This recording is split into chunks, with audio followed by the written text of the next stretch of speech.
invitation, c'est cool, et pour tout le taf qu'ils font en amont. Et comme l'a dit Aurore, aujourd'hui, aujourd'hui, je vais vous présenter une étude. Alors, cette fois-ci, on n'aura qu'une seule, d'un de mes axes de recherche qui se positionne sur l'anthropomorphisation de robots sociaux. Et dans cet axe, on va s'intéresser, alors ici j'ai mis fatigue cognitive, mais en fait c'est ressources cognitives de manière générale, et en quoi avoir beaucoup de ressources cognitives influence en fait notre manière de percevoir et d'anthropomorphiser un agent robotique.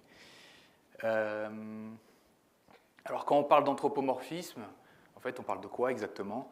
Une définition assez simple de l'anthropomorphisme, c'est la perception plus ou moins intuitive de caractéristiques humaines à diverses entités non humaines. C'est des entités non humaines en question, en fait, ça peut être des animaux non humains. Votre petit chat, quand il ronronne sur votre torse, par exemple, vous allez avoir une tendance à l'anthropomorphiser. Des agents spirituels, des esprits, des divinités. Ou encore, et ça c'est mon intérêt dans ma thèse, des robots ou des agents technologiques de manière générale. Quand on parle de caractéristiques humaines, bien qu'il y ait des débats selon différentes équipes de recherche, de manière générale, on peut distinguer deux grandes familles de caractéristiques, deux grands aspects. Les premiers, ça va se focaliser sur les traits mentaux. Je reviens à l'exemple du petit chaton tout à l'heure, potentiellement, vous allez le dire qu'il vous aime, il a une certaine affection pour vous. Donc ça va du coup faire référence à des états mentaux assez généraux, états émotionnels, cognitifs, métacognitifs même. Et on a un autre grand aspect qui, cette fois-ci, s'intéresse plutôt aux traits physiques, comportementaux.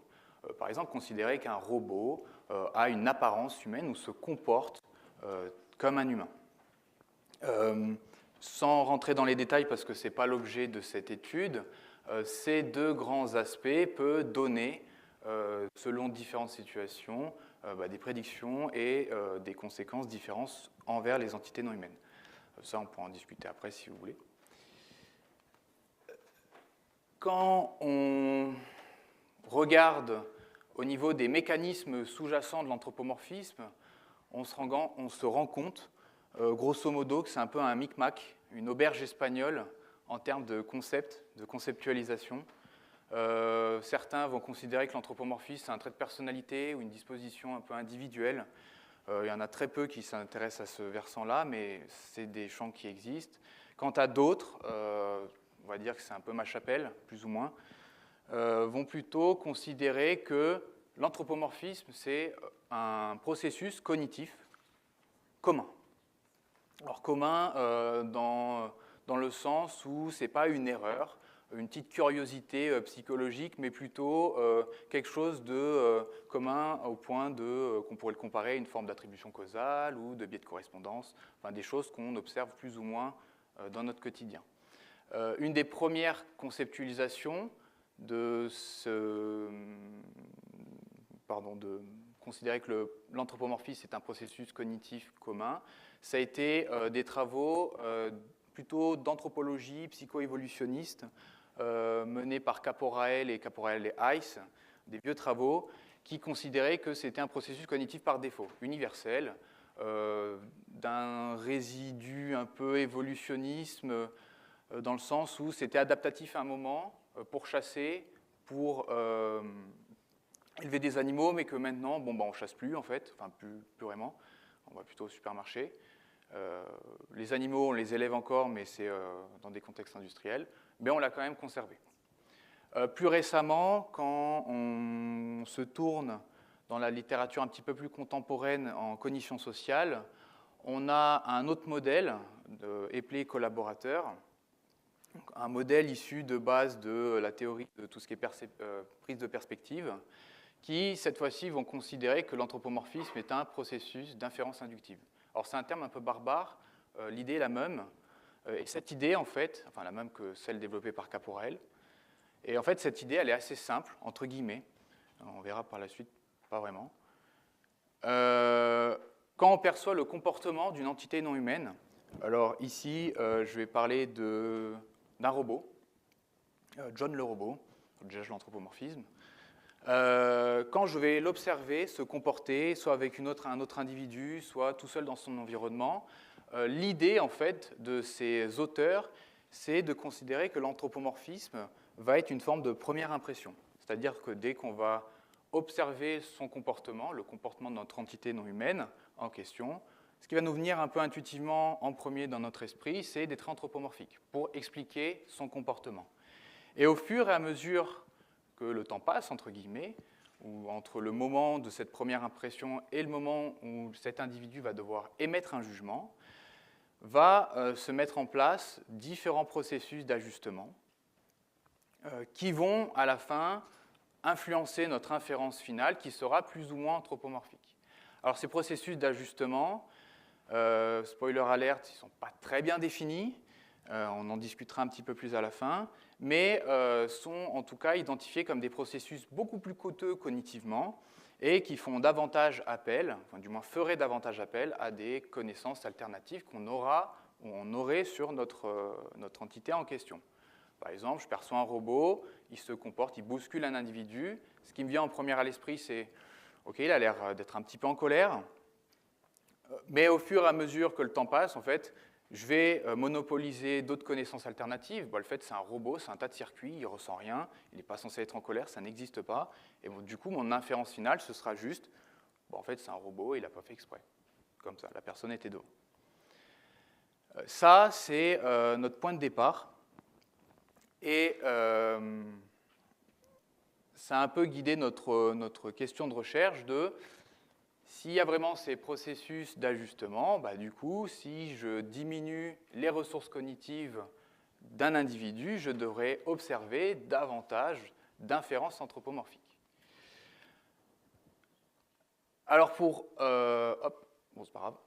Pour étudier cette question de recherche, il y a différentes méthodologies qui ont été mises en place, pas énormément. Bon, les aléas du direct. Parmi ces méthodologies, on va avoir des méthodologies davantage basées sur des temps de réaction. L'idée derrière, c'est qu'on va demander aux participants de répondre le plus rapidement possible, et cette rapidité de traitement et de réponse devrait minimiser le temps qu'on aurait à ajuster notre inférence. Ça, c'est un premier type de méthodologie.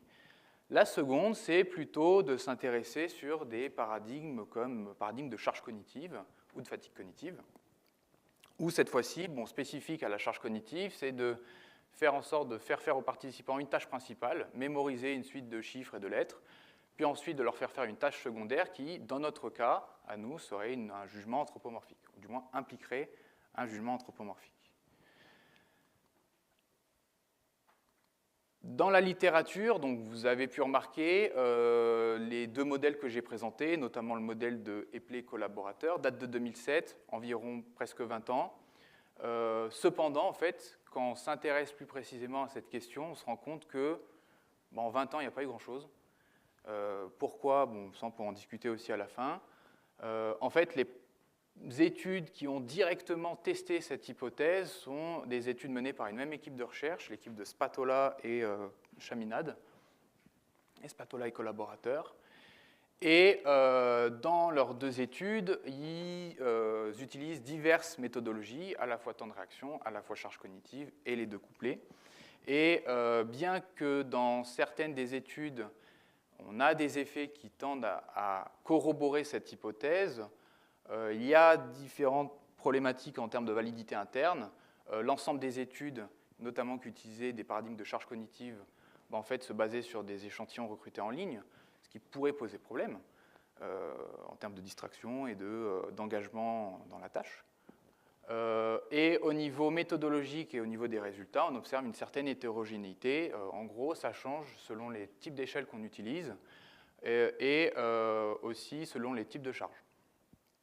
Et un autre point que je n'ai pas précisé, c'est que souvent, quand on regarde les différences de moyenne en termes de charge cognitive, d'efforts perçus, c'est rapporté comme étant des efforts très faibles. Du coup, si je résume un peu tout ça, si les processus d'ajustement dépendent de ressources cognitives et que la fatigue cognitive impacte en fait ces ressources, alors on devrait observer cette hypothèse-là, c'est-à-dire que lorsque je vais induire un état de fatigue cognitive important, les participants devraient davantage anthropomorphiser une entité non humaine que lorsque la fatigue cognitive est plus faible.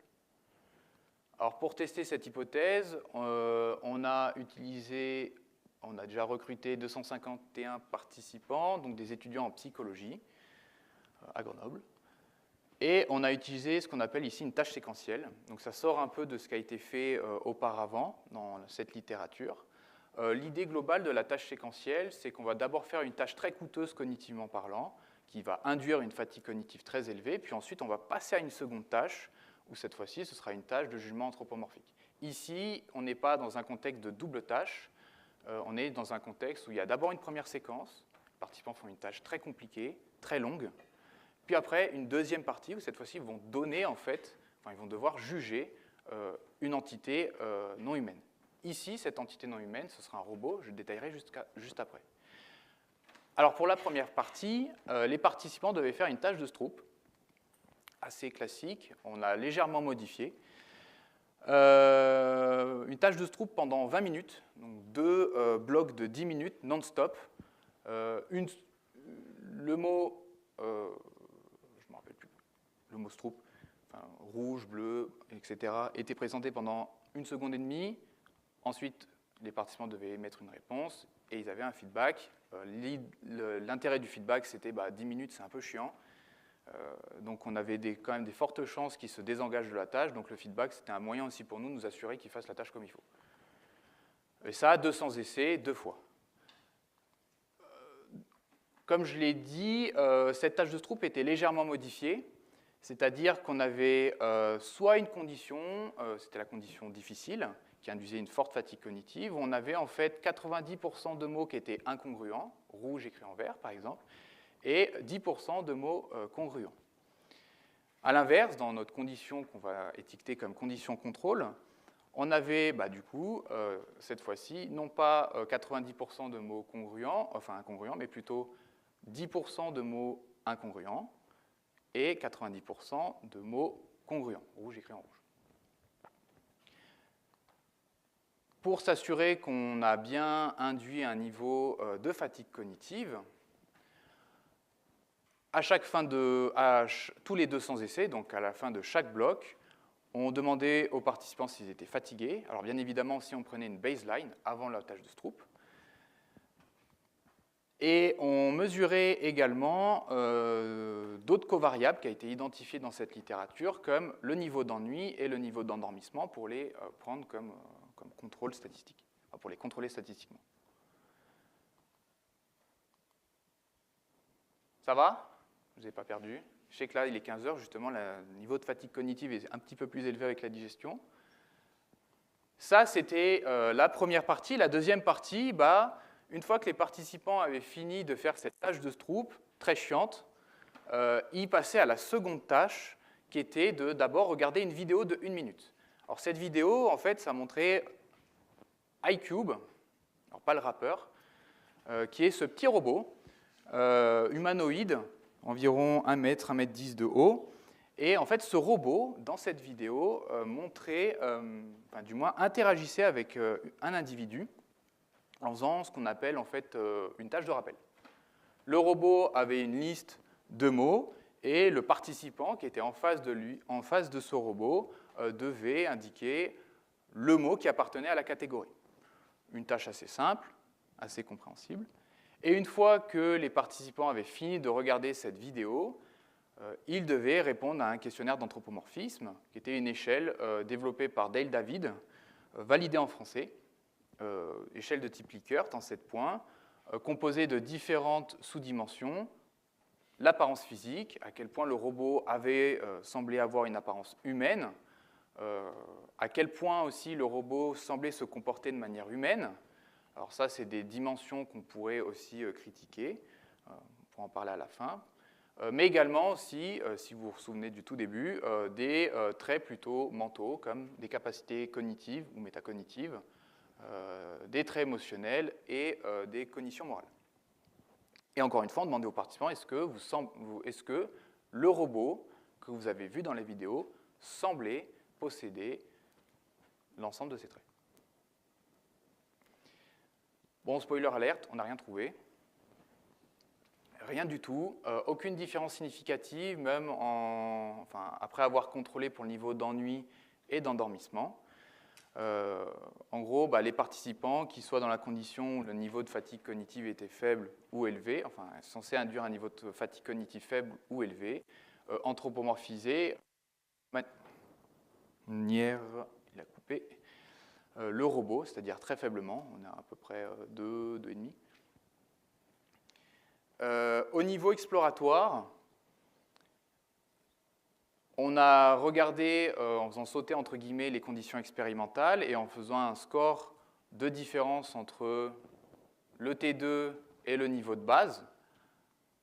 Un niveau 0 ici indique que les participants en fait, rapportent un niveau de fatigue égal avant de faire la tâche troupe. Bon, on s'aperçoit ici qu'il y a un petit problème, notamment avec tous ces participants, qui est une grosse limite de notre étude. Et on se rend compte que, bon, on observe une petite corrélation, mais dans un contexte avec 244 participants, il faut le prendre vraiment avec des pincettes. De même, toujours au niveau exploratoire, on a aussi regardé s'il y avait des différences significatives en prenant en compte non pas le score moyen global, mais par sous-dimension, et on se rend compte que ce soit pour la sous-dimension d'apparence physique, la sous-dimension comportementale, il n'y a pas d'effet de différence significative.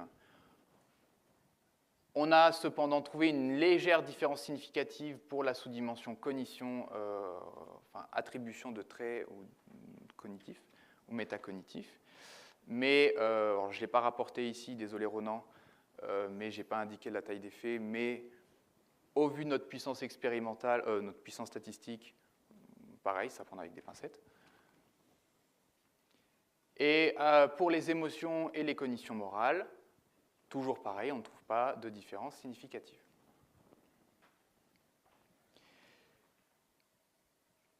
Bon, qu'est-ce que ça dit de tout ça? On ne va pas rentrer dans un débat où du coup ça n'existe pas, on va passer à autre chose. En fait, on ne sait pas vraiment.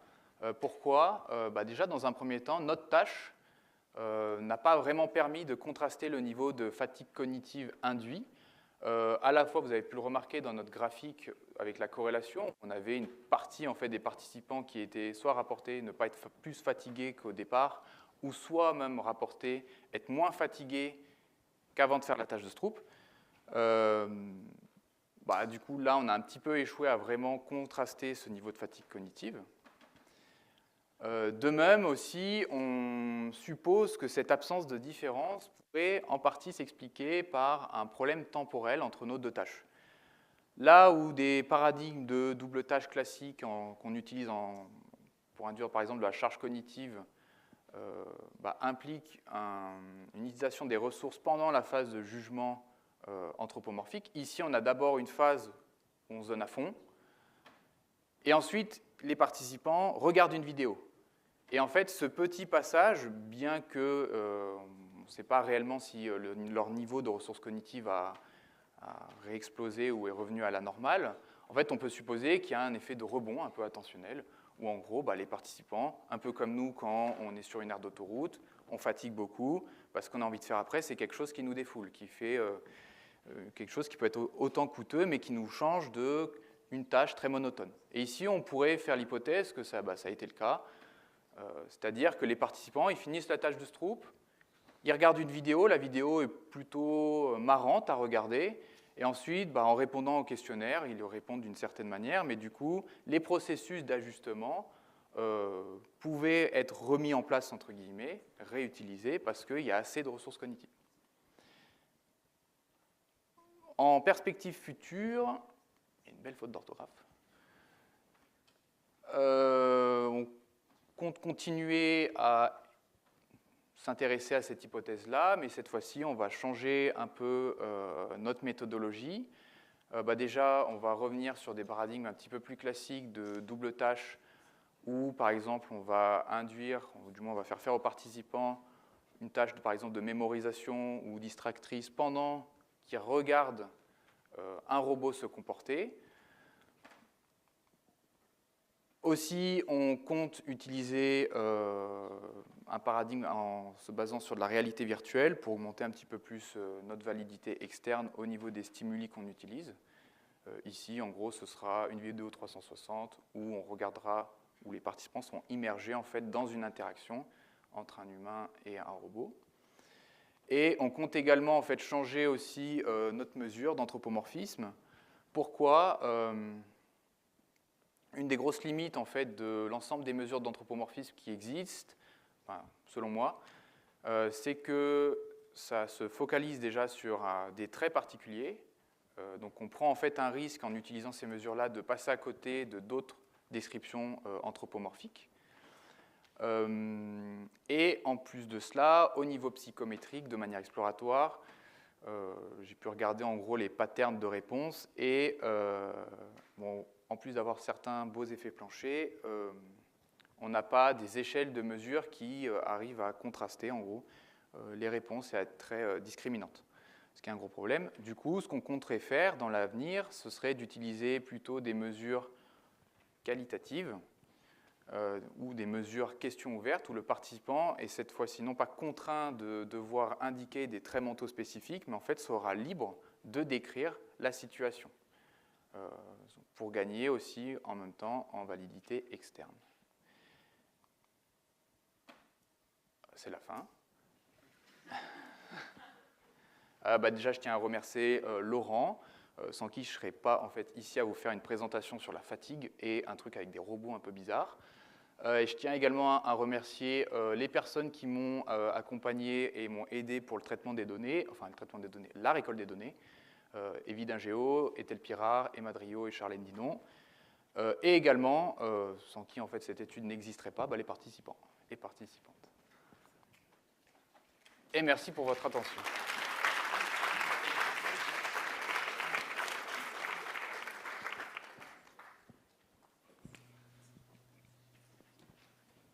S'il n'y a pas de questions, moi j'en ai une. Merci du coup pour ta présentation. J'ai une question sur la mesure d'anthropomorphisme qui est utilisée. Du coup, il me semble que tu as dit, est-ce que le robot, il semblait avoir telle émotion ou telle chose? Et est-ce qu'il y avait des questions? Est-ce que vous pensez que le robot, il semblait avoir telle ou telle chose? Parce que comme c'est une vidéo, peut-être qu'on peut se dire que, je ne sais pas s'il peut y avoir un biais du coup avec la formulation, parce que sur la vidéo, oui, il a l'air d'être humain. Alors que, est-ce que moi, vraiment, je pense qu'il a des caractéristiques humaines? Très bonne question. De tête, non, on posait juste la question, est-ce que vous semblez que le robot en question, alors ce robot, il s'appelait Nina, pour ceux qui connaissent, c'est même un robot du GIPSA. Est-ce que ce robot, Nina, possède ces traits? En fait, les mesures d'anthropomorphisme, la grosse limite, c'est au niveau des consignes. Et dans d'autres études, en fait, après avoir fini celle-là, je me suis aussi amusé à regarder entre les consignes, est-ce qu'il n'y avait pas des changements de pattern et de réponse. Et c'est assez hasardeux, il n'y a pas de travaux qui sont vraiment focalisés sur le développement sont concentrés en fait sur comment on amène ça aux participants. Mais effectivement, en fait, demander aux participants de est-ce que vous pensez que le robot, enfin, est-ce que vous croyez que le robot semble avoir blablabla.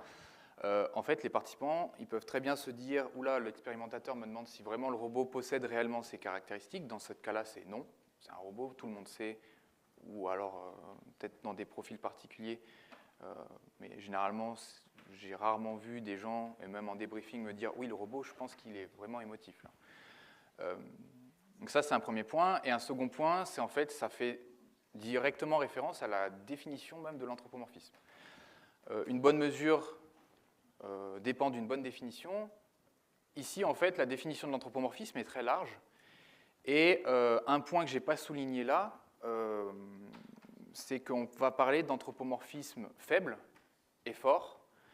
En fait, cette distinction, elle vient à la fois des sciences naturelles, notamment pour ce concept d'anthropomorphisme fort, qui est de considérer que l'entité non humaine qui est en face de moi possède réellement différents traits anthropomorphiques. Ici, en fait, ça sous-entend que c'est surtout en lien avec des animaux non humains. Et l'anthropomorphisme faible, c'est un truc qu'on fait tous les jours. Quand, par exemple, on conduit notre voiture et qu'on, dans une montée, qu'on lui dit « Allez, ma titine, c'est bon, t'es pas fatigué », ça, c'est un anthropomorphisme faible. Il n'y a pas du tout de fatigue, en fait, sur une voiture. Mais on va se servir, en fait, de cet anthropomorphisme pour quelque chose. Ici, c'est expliquer le comportement. Dans d'autres situations, c'est de prédire un comportement. Donc là, ouais, selon, en fait, les définitions, les mesures ne sont pas très bonnes.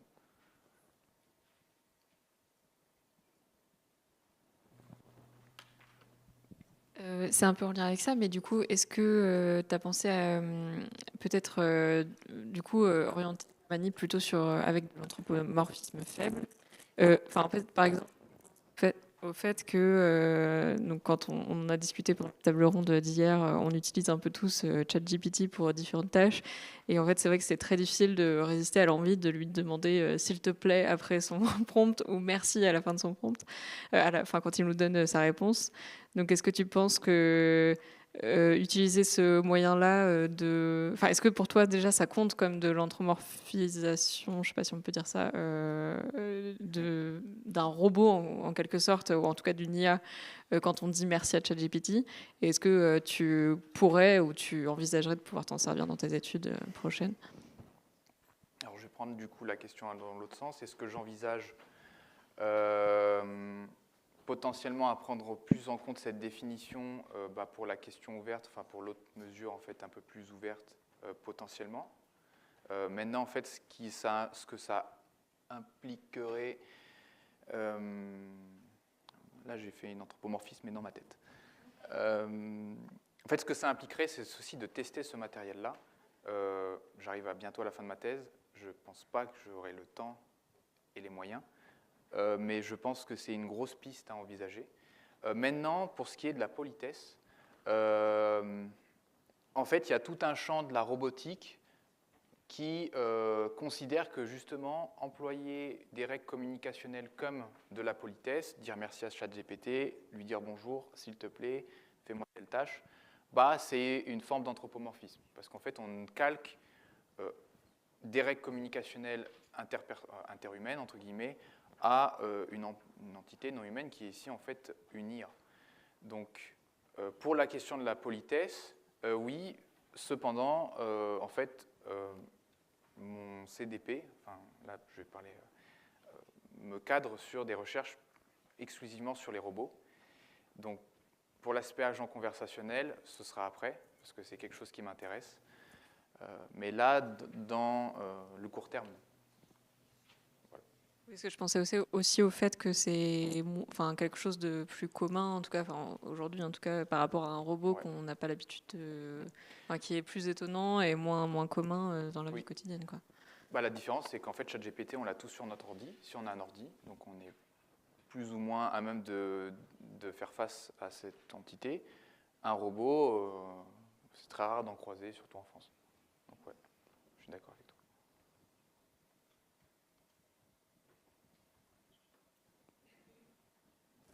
Moi, j'ai encore une question.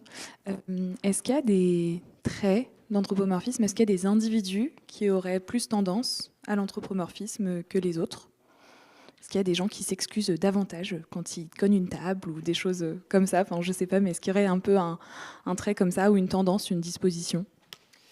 C'est ce que j'ai vaguement présenté tout à l'heure. Il y a effectivement un champ de recherche qui est pareil, qui a débuté juste après en fait, le développement du modèle de Epley.